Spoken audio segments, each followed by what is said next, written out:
What's going on, everybody? It's your boy Narakius over here at Narakius Gaming, and today I'm bringing you another very informative video. Before we get started, make sure you hit that like button, subscribe to the channel if you haven't already, and let's get started. Before we get started, I want to say I do not own this video that you're about to see. This is not my video, and I did not do the commentary over this video. I borrowed this video from Arx Gaming. I will leave a link to his channel. He covered everything, basically what I've been showing you up to this point. You guys been reading about it and seeing it. Now it's time, I believe, you guys see it in full-fledged live gameplay. So without further ado, hopefully you enjoyed this video. Leave a like, drop a like, spam that button, baby. Subscribe to the channel if you haven't already. And it's your boy Narakius Gaming. I'm out. Peace.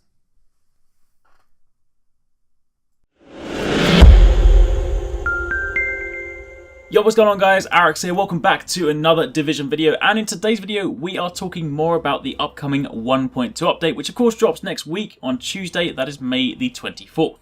Super exciting. Of course, if you guys saw my video the other day, you'll know that they released a trailer and that gave us a glimpse at some of the stuff we'll be doing and getting up to in the 1.2 update. However, today the guys at Massive just finished their special report live stream where they gave us an in-depth look at pretty much everything we're going to do in the update. That ranges from the balancing and changes, things like the search and destroy and high-value targets, dark zone changes, the new incursion, and of course all the new gear sets as well. So lots of stuff to talk about, which means it's going to be a slightly longer video today, but I'm here to break it all down for you guys just in case you either missed the live stream or you're just looking for a concise summary. Either way, if you guys do enjoy this video, a like would be super appreciated, and comment down below and let me know what you think.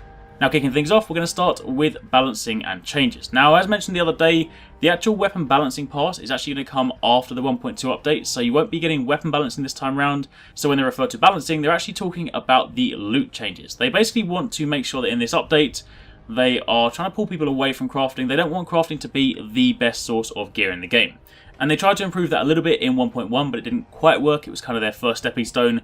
Whereas now, this time around, they've really buffed the loot you can get to the point where loot is now genuinely a good source and a reliable source of endgame gear. So for those people that are actually looking to gear up and don't necessarily want to craft, you actually have a lot more options now to try and gear up. It also means that the incursions and the dark zone are now no longer the only ways or the only sources for endgame gear. So for PvE players out there, it's time to rejoice, because it does mean, of course, if you're stuck, maybe unable to complete the incursion, don't really enjoy PvP, don't want to have to go into the dark zone, you no longer need to, and you now have a reason to play the game again. So super exciting.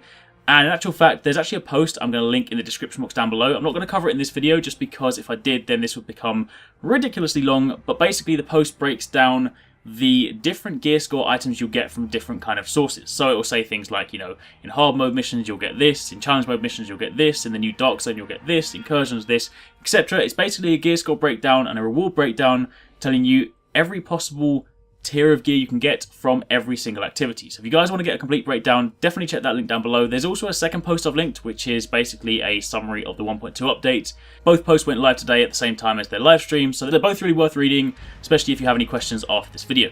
Either way, that's the stuff about the balancing, but let's actually start talking about the content. So first up, search and destroy missions and high value targets. Now firstly, for those of you guys looking to prepare for next week, in order to do search and destroy missions, you need to have cleared a zone on the map of all the encounters and all the side missions. You don't have to worry about doing intel or anything like that, but you do need to have completed all the side missions and all the encounters in a particular area. So if you've done it in, say, one area but not the other ones, it means you can do the search and destroy missions in that single area. But of course, if you want to be able to do them across the whole map, then you're going to want to go and do all the side missions and all the encounters. So that's something worth thinking about if you want to, say, prep this weekend to ensure you're ready for next week. And the purpose of these search and destroy missions is, of course, to inject more content back into the open world, to give people more things to do in a PvE environment. And basically, search and destroy missions are random events that spawn in different zones. And once you clear those zones, you will then get rewarded with a token or a piece of intel. And if you guys saw the trailer the other day, you'll know I spoke about this kind of new currency that we saw, which is used to pay for these new high-value target contracts. And that, of course, was intel. And we now know, having seen this, that this is how you get intel. You basically pick up a search and destroy mission, you go there, you clear out the enemies, and then upon clearing them out, you get one piece of intel. Now, do bear in mind, the search and destroy missions will be really quick and really easy to complete because they're not supposed to be the challenging parts. These are basically just what you need to do in order to get the currency, in order to get the intel. The challenging parts are the actual high-value targets, and we'll get to them in just a second. Now, if you want to start a search and destroy mission, you actually need to go to the safe house, and again, provided you've cleared the area of all encounters and all side missions, you can then interact with the board and it will then trigger the search and destroy mission. They come in a set of 3, so once you complete the first one, you'll be directed to the second, from the second you'll go to the third, and once you've completed the third, you then go back to the safe house, you interact with the board, and you get a bonus 2, plus you'll also get a high-end weapon or a high-end item for completing those. You won't necessarily get a great high-end item because, of course, do bear in mind, these search and destroy missions are quite easy, so it wouldn't really be fair to start dishing out 240 gear pieces from these, but still, regardless, if you are a fresh player, say, you know, going through the world and still leveling up, these could still be some useful upgrades. Either way, a complete set of 3 search and destroy missions plus the board handing will give you a grand total of 5 intel. However, you will also find what are known as critical zones on the map, and if you go to those and complete those search and destroy encounters, then you'll get double the reward, so instead of getting 1 piece of intel, you'll get 2. And this is important because once you have enough intel and you go back to the base of operations, this is where you'll find 2 new vendors in the security wing. You'll have the daily HVT vendor and the weekly HVT vendor, HVT standing for high value target. The daily targets all cost somewhere between 5 to 15 intel, whereas the weekly ones will cost anywhere from say 20 to 60 intel. So of course, if you bear in mind, on average you get 5 pieces of intel per set, per run, you're of course going to have to farm that a fair few times in order to do the weekly ones. Now the daily ones being easier and of course shorter won't necessarily give you as greater rewards as the weekly ones, so daily rewards would be things like credits or Phoenix credits, whereas if you go and look at the weekly ones, your rewards are things like weapon skins and more importantly, end game gear set pieces. So if you look at these two, for example, the 30 intel and the 60 intel high value targets, they will give you gear set pieces and those can drop up to 240. So high value targets are now a viable source of end game gear that PvE players can do outside of incursions. So that is a super cool addition. However, do bear in mind, the weekly ones are going to be a lot more difficult, so while you could still solo them, they're ideally designed to be done with a team, because if you fail a weekly high value target, you have to buy the contract again. You can still do it again, but the point is, if you've say spent 30 minutes or an hour going and farming, say 60 intel, and you then fail or you die, you're then going to go and have to farm that 60 intel again before you can replay that mission. But of course, on the flip side, once you have actively completed it, you then have to wait until they come back the next week or the next day, depending on the target. But that, in a nutshell, are search and destroy missions and high value targets. That's one of the big new things in PvE, and given that they are scattered around the whole world, it should also inject life back into the world because of course there's a load of places that people just don't explore, and it'll give people reason to walk around the whole of Manhattan. So now let's move over to the Dark Zone, because of course this, if you guys saw the trailer, there were some concerns to do with the new extraction hijacking, so that is actually covered in this, plus there are a few more things. Kicking things off with the new Dark Zone bracket, so again as a quick reminder, there are now going to be 3 brackets: the 160 and below bracket, the 161 to 200 bracket, and the 201 plus bracket. Now the 201 plus bracket is the one they spoke about in the live stream. Again, in here you're going to find much higher level NPCs, so in Dark Zone 1 to 2, you'll be fighting level 32 NPCs, 3 to 4 you'll be fighting level 33, and 5 to 6 you'll be fighting level 34 NPCs. And of course, harder NPCs means better loot. Now when you're in the higher bracket as well, if you open up Division Tech boxes, they will only ever yield high-end Division Tech, which is really cool because of course it means you won't have to worry about converting the crappy green stuff or the blue stuff. If you're in the 201 bracket, every single Division Tech box will give you high-end. On top of that, the bosses in the 201 bracket, say right at the top in the north, if you start killing level 34 high-end bosses, they are guaranteed to drop 204 high-ends or equivalent items. So in this case, Gabe actually got a level 32 weapon mod, but they have actually drastically increased the drop rate for weapons and things like that. So if you do get a weapon from a boss, it will be 204, which means it could of course be a viable upgrade, whereas up until now, every time they drop weapons, they're like, what, 182, 193, something like that. So generally speaking, it's a straight dismantle. So that's really cool. Plus, as mentioned, they've actually decreased the frequency of seeing things like weapon mods or gear mods, and you'll instead see an increase in weapons. So hopefully you can actually go out and actively farm for a chance to get a better weapon. On top of that, every single supply drop will drop at least high-end items when you're in the 201 plus bracket. Plus, they have an increased chance of gear set drops. And now, all gear sets can come from supply drops, not just Nomad. All the new ones and the old ones, all 8 sets can come from supply drops. Then moving on from there, let's speak about hijacking extractions. Now this is something I said in my video that I was actually looking forward to, but there were a fair few people saying, you know, this is going to ruin the Dark Zone, it's going to be impossible to extract, it's going to kind of, you know, make it so that solo players basically can't go in the Dark Zone, all that stuff like that. So they did actually address this and spoke about exactly how it works, because in the trailer it's a little bit misleading. It looks like the guy just runs up and slashes the rope and everything falls on the floor really quickly, but that's not actually how it happens. See, when you go to cut the rope, the second you interact with it, the second you actually press X or whatever it is to cut the rope, you're turned rogue, meaning someone will instantly be able to see your intentions. But also there's actually a progress bar. It actually takes around, or at least what we kind of saw from the gameplay, around 5 to 7 seconds to cut the rope. But one of the things they actually implemented, and this also applies to supply drops, to kind of stop people from just running in with survival link, if you shoot someone when they're interacting with something, it will actually stop and push back the bar. So as you can kind of see here, Gabe was trying to hijack the extraction and people were shooting him, and of course his life was going down. Now, they obviously didn't stop him here because they were trying to demonstrate the hijacking process,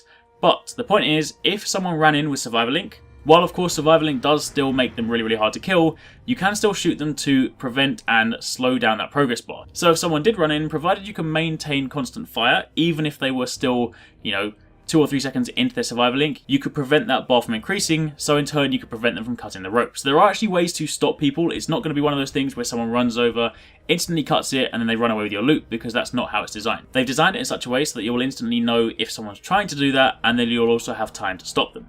And again, as mentioned, this also applies to supply drops. If someone does run in with survival link and just ignores the enemies and opens the chest, again you can shoot them to halter and push back their progress bar.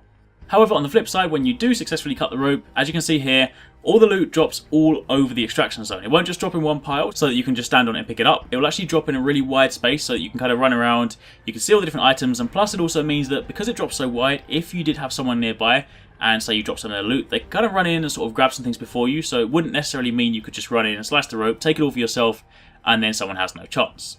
Then, moving on from there, going back to the checkpoints quickly, one thing you'll notice is that stashes have now been added to all Dark Zone checkpoints. So that does now mean if you've been extracting, your stash is full, you can simply go to the nearest checkpoint, you can go and clear it out, do all that stuff, and you don't actually have to go back to the base of operations, which is really cool.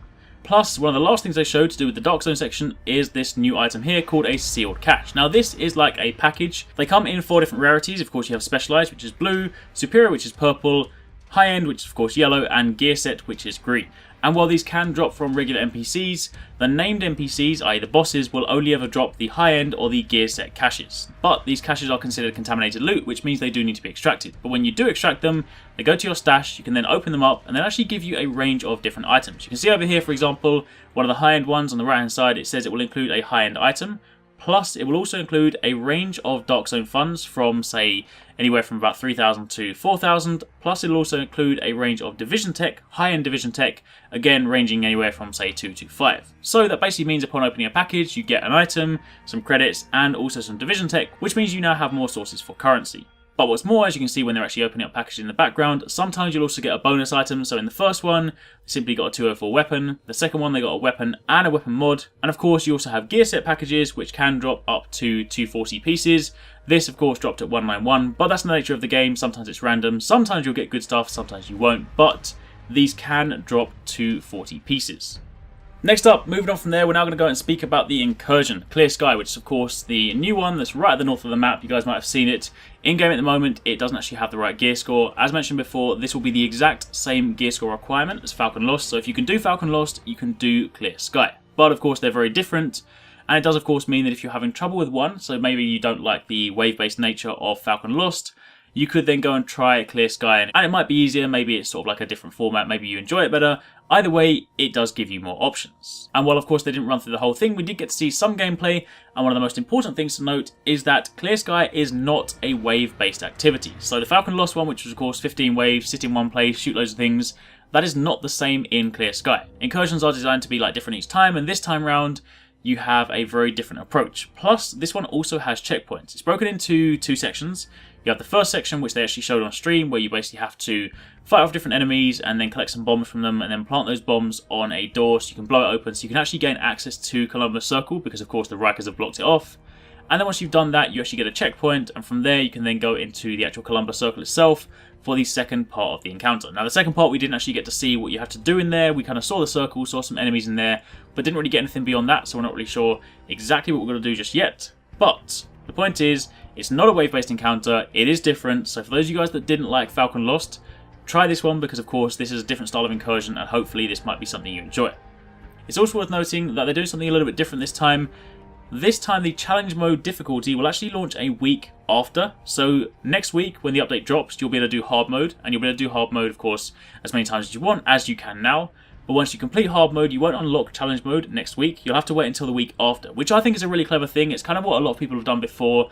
When you look at, say, Destiny, they release the hard mode version of the raid, 2-3 weeks after, something like that. And it's a really clever thing because it not only helps people to gear up, so say for example if people are slightly under-geared, they can do the hard mode one back to back a few times, and then they can gear up, and that way when the challenge mode one drops, they are slightly better geared. But also it does mean that if, say, people do find a way to glitch this new incursion, they can of course mitigate the damage, because then they could say, alright, you know what, there's a glitch, we need to fix it, we're going to delay the release of challenge mode, and then of course it prevents people going through and instantly grabbing all the new gear. So it's a really clever move, something that I hope they are going to do going forward as well, because it does again mean they have a better control over the situation.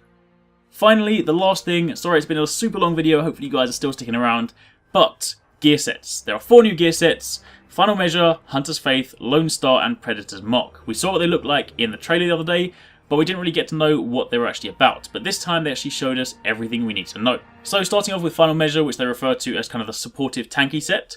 Your 2-piece set bonus is plus 50% exotic damage resilience.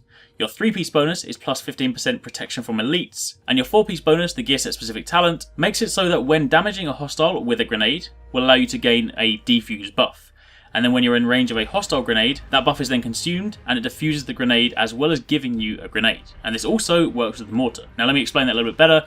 Basically what it means is if you have a grenade and you throw it at an enemy and you damage them, you then gain a buff. If you then walk into the circle of a grenade, so if an enemy throws a grenade at you and you walk in and you've got that buff, you will then instantly diffuse that enemy's grenade, you'll consume it, so it'll give you +1 grenade, and of course, you've removed the threat. But because they said this works with mortars, and of course both Falcon Lost and the new incursion do have mortar strikes, then this is also really useful. Because of course it does mean if you have the buff, and say one of your teammates goes down, you can then go and revive them, and if that mortar then tries to fire on you while you have that buff while you're reviving, instead of say you having to roll out and cancel the revive, or instead of you going down as well, you'll instead diffuse the mortar, which should hopefully make those mortar strikes a little less annoying.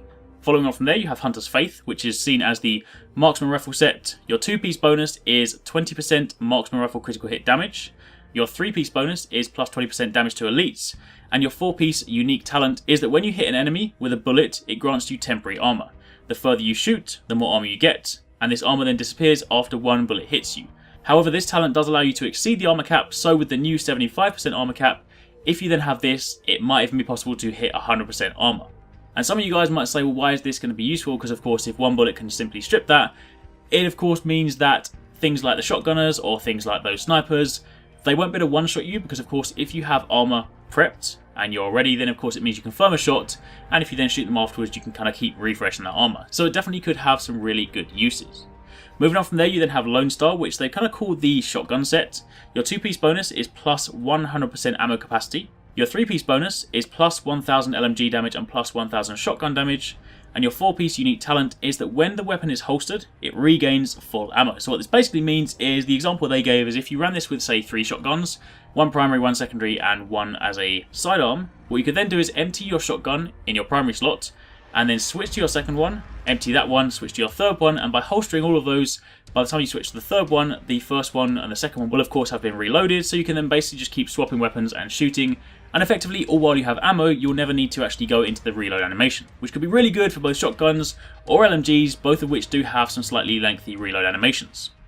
Finally, you have Predator's Mark, which is a focus on assault rifles, and your 2-piece bonus is plus 20% optimal range. Your 3-piece bonus is plus 800 assault rifle damage and plus 700 pistol damage, and your 4-piece unique talent, Predator's Mark, is that if you hit 10 shots without switching target, you'll then make the target bleed for 100% of the damage already done by those bullets. So basically, if you fire on one specific enemy and you don't move and you land 10 shots, you will then do 100% bleed of the damage you have just dealt, which is really good because if you have something like an assault rifle or even an SMG which can fire really, really fast, you can then easily stack up those 10 shots without too much trouble.